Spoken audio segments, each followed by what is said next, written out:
ಇತ್ತೀಚಿನ ದಿನಗಳಲ್ಲಿ ಗ್ರಾಮ ಪಂಚಾಯಿತಿಗಳಿಗೆ ಅನುದಾನವೇ ಸರಿಯಾಗಿ ಬರ್ತಾ ಇಲ್ಲ ಎಂಬ ಆರೋಪ ಕೇಳಿ ಬರ್ತಾಲೇ ಇರುತ್ತೆ. ಆದರೆ ಇದಕ್ಕೆ ಭಿನ್ನವಾಗಿ ಧಾರವಾಡದ ಗ್ರಾಮ ಪಂಚಾಯಿತಿ ಒಂದರಲ್ಲಿ ಲಕ್ಷ ತೆರಿಗೆ ಸಂಗ್ರಹಿಸಿದ್ದಲ್ಲದೆ ಗ್ರಾಮವನ್ನ ಸಂಪೂರ್ಣ ಸಿಸಿಟಿವಿ ಕಣ್ಗಾವಲಿಗೆ ತಂದು ಬಿಡಲಾಗಿದೆ. ಇದರಿಂದಾಗಿ ಗ್ರಾಮದಲ್ಲಿ ಅಕ್ರಮಗಳಿಗೆ, ಅಪರಾಧ ಕೃತ್ಯಗಳಿಗೆ ಕಡಿವಾಣ ಬಿದ್ದಿದೆ. ಈ ಕುರಿತ ಒಂದು ವರದಿ ಇಲ್ಲಿದೆ ನೋಡಿ.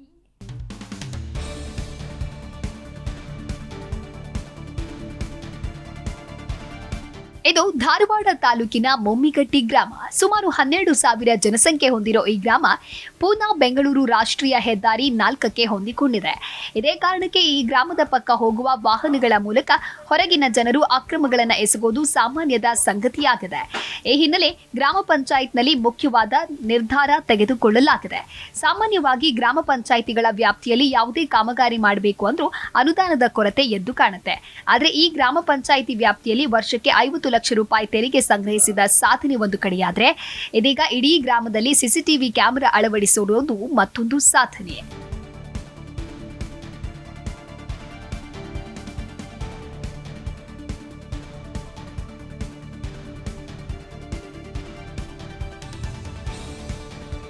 ಹೌದು, ಬಹುತೇಕ ಗ್ರಾಮ ಪಂಚಾಯಿತಿಗಳಲ್ಲಿ ಮೂಲಭೂತ ಸೌಕರ್ಯಗಳನ್ನು ನೆರವೇರಿಸಲು ಅನುದಾನ ಕೊರತೆ ಇರುತ್ತೆ.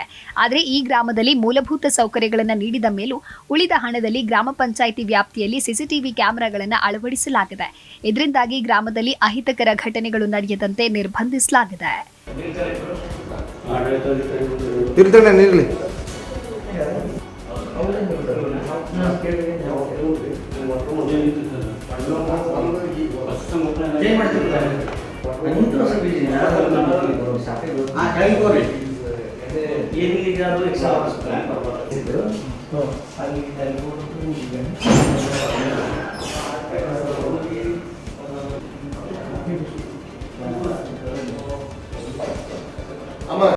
ಇದು ಗ್ರಾಮ ಪಂಚಾಯತಿ ಮೊಮ್ಮಿಗಟ್ಟಿ ಮತ್ತು ನಾವು ಇಲ್ಲೇ ವರ್ಕ್ ಮಾಡ್ತಾ ಇದ್ದೀವಿ. ಈಗ CCTVಯಿಂದ ನಮ್ಮ ಊರಿಗೆ ಬಹಳಷ್ಟು ಅನುಕೂಲ ಆಗಿದೆ. ಯಾಕಂದರೆ ನಮ್ಮ ಸಿಟಿ ಹತ್ತಿರ ಇದೆ ಇದು ಊರು. ಆಮ್ಯಾಗ ಈ CCTVಯಿಂದ ಎಲ್ಲ ಕಂಡು ಬರ್ತದೆ. ಯಾಕಂದರೆ ಪೊಲೀಸರಿಗೆ ಸಮಾನವಾದದ್ದು CCTV ಅಂದರೆ. ಈ ಭಾಳ ಇಲ್ಲಿ ಊರಲ್ಲಿ ಕಳ್ಳತನ ಭಾಳ ಆಗ್ತಾ ಇದೆ. ಆ ಉದ್ದೇಶದಿಂದ ನಮ್ಮ ಅಭಿವೃದ್ಧಿ ಅಧಿಕಾರಿಗಳು ಮತ್ತು ಚುನಾಯಿತ ಪ್ರತಿನಿಧಿಗಳು ಅವ್ರ ವ್ಯವಸ್ಥೆಯಿಂದ ಇದು ಬಹಳಷ್ಟು ನಮಗೆ ಅನುಕೂಲ ಆಗಿದೆ. ಮಹಿಳೆಯರಿಗಾಯ್ತು, ಪುರುಷರಿಗಾಯ್ತು. ಈಗ ಇನ್ನೊಂದು ದೌರ್ಜನ್ಯ ನಡೀತಾ ಇದೆ. ಆ ದೌರ್ಜನ್ಯವನ್ನು ಕಂಡುಹಿಡಿಯಬಹುದು ಈ CCTVಯಿಂದ. ಇಷ್ಟು ಹೇಳ್ತಾ ನಾನು ಇಷ್ಟಪಡ್ತಾ ಇದ್ದೆ. ಮತ್ತು ಈ ಊರಾಗ ಪ್ರತಿಯೊಂದು ಗಲ್ಲಿಗೂ ಹಾಕಿದ್ದಾರೆ. ಶಾಲೆಗೆ ಮತ್ತು ಅಂಗನವಾಡಿಗೆ ಮತ್ತು ಊರಿನ ಹಿರಿಯರು ಎಲ್ಲಿ ಕೂತ್ಕೋತಾರ ಅಲ್ಲೇ ಮಕ್ಕಳ ಪ್ರಕರಣ ಏನು ನಡೀತಾ ಇದೆಯಲ್ಲ ಅದನ್ನೆಲ್ಲ ಕಂಡು ಹಿಡಿಯಬಹುದು ಈ CCTVಯಿಂದ. ಅದಕ್ಕೆ ಎಲ್ಲದಕ್ಕೂ CCTV ಕುಂದಿರ್ಸ್ಯಾರ. ಅದಕ್ಕೆಲ್ಲ ಮಕ್ಕಳಿಗಾಯ್ತು. ಆಮ್ಯಾಗ ಈಗ ಪ್ರಕರಣ ನಡೀತಾ ಇದೆ. ಆ ಪ್ರಕರಣಕ್ಕೂ ಇದು ಬಹಳಷ್ಟು ಅನುಕೂಲವಾಗೈತೆ ಅಂತ ನಾ ಹೇಳ್ತಾ ಇದ್ದೆ. ಇದೀಗ ಒಟ್ಟು 22 ಹೈ ಡೆಫಿನಿಷನ್ ಸಿಸಿಟಿವಿ ಕ್ಯಾಮೆರಾಗಳನ್ನು ಗ್ರಾಮದಲ್ಲಿ ಅಳವಡಿಸಲಾಗಿದ್ದು, ಇದಕ್ಕೆ ಸುಮಾರು 7.5 ಲಕ್ಷ ರೂಪಾಯಿ ಖರ್ಚಾಗಿದೆ. ಅಲ್ಲದೆ ಸುಮಾರು 1 ತಿಂಗಳವರೆಗೆ ಬ್ಯಾಕಪ್ ಇಟ್ಟುಕೊಳ್ಳಬಹುದಾಗಿದೆ. ಎಲ್ಲವನ್ನ ಗ್ರಾಮ ಪಂಚಾಯಿತಿ ಕಚೇರಿಯಿಂದಲೇ ನಿರ್ವಹಿಸಲಾಗ್ತಾ ಇದೆ. ಅಲ್ಲದೆ ಗ್ರಾಮ ಪಂಚಾಯಿತಿ ಅಧ್ಯಕ್ಷರು, ಉಪಾಧ್ಯಕ್ಷರು ಹಾಗೂ ಉಳಿದ ಸದಸ್ಯರೆಲ್ಲ ಸೇರಿ ಸಭೆ ನಡೆಸಿ ಈ ನಿರ್ಧಾರವನ್ನ ಕೈಗೊಂಡಿದ್ದಾರೆ.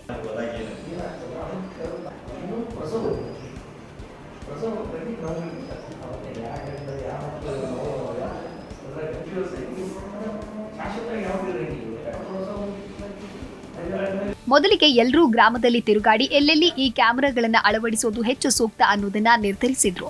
ಬಳಿಕ ಗರಗ್ ಠಾಣೆಯ ಪೊಲೀಸರಿಗೂ ಈ ಮಾಹಿತಿಯನ್ನ ನೀಡಲಾಗಿದ್ದು, ಅವರು ಕೂಡ ತಮ್ಮ ಸಲಹೆಗಳನ್ನ ನೀಡಿದ್ರು. ಅದೆಲ್ಲದರ ಪರಿಣಾಮವಾಗಿ ಇಂದು ಇಡೀ ಗ್ರಾಮವೇ ಸಿಸಿಟಿವಿ ಕ್ಯಾಮೆರಾಗಳ ಕಣ್ಗಾವಲಿಗೆ ಬಂದಿದೆ. ಈಗಾಗಲೇ ನಾವು 22 CC ಕ್ಯಾಮೆರಾಗಳನ್ನ ಅಳವಡಿಸಿದ್ವಿ. ಮೇನ್ ಈಗ ಬಸ್ತಿ ಕಡೆ ಒಂದು, ಆಮೇಲೆ ಮೇನ್ PWD ರಸ್ತೆ, ಆಮೇಲೆ ಇಲ್ಲಿ ಗೌರವಣಿ, ಆಮೇಲೆ ಇಲ್ಲಿ ಬಸವೇಶ್ವರ ನಗರ, ಆಮೇಲೆ ಕರ್ಲಾನಿ ಅಂತಿದೆ. ತಾಂಡ ಅಂದರೆ ಈಗಿನ ರೇಣುಕಾನಗರ, ಅದು ಕಂದಾಯ ಗ್ರಾಮ ಆಗಿದೆ. ಈಗ ಅಲ್ಲಿ ಒಂದು CC ಕ್ಯಾಮ್ರಾ ಅಳವಡಿಸಿದ್ವಿ. ಯಾಕಂದರೆ ನಮ್ಮ ಪದೇ ಪೊಲೀಸ್ ಇಲಾಖೆಯಿಂದ ಇಲ್ಲಿ ಕ್ರೈಮ್ ಆಗ್ತಿರ್ತಾವೆ, ಆಮೇಲೆ ಕಳುವು ಆಗ್ತಿರ್ತಾವೆ ಅನ್ನೋದ್ರ ಬಗ್ಗೆ ನಮಗೆ ಲೆಟ್ರ್ ಕೊಟ್ಟಿದ್ರು.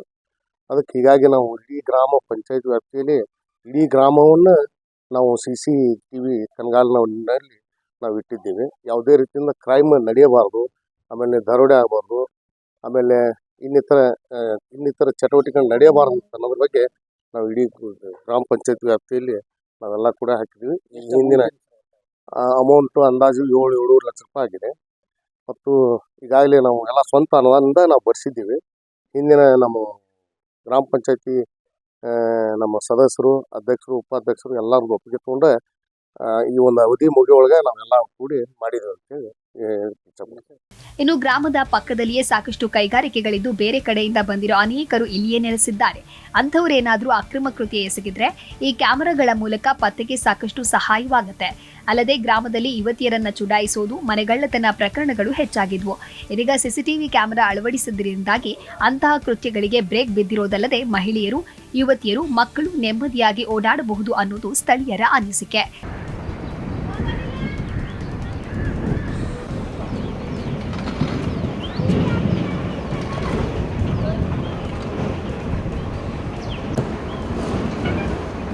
ಇನ್ನು ಜಿಲ್ಲೆಯಲ್ಲಿ ಅತಿ ಹೆಚ್ಚು ಅಪಘಾತ ನಡೆಯುವ ಸ್ಥಳಗಳ ಪೈಕಿ ಈ ಗ್ರಾಮವೂ ಒಂದು.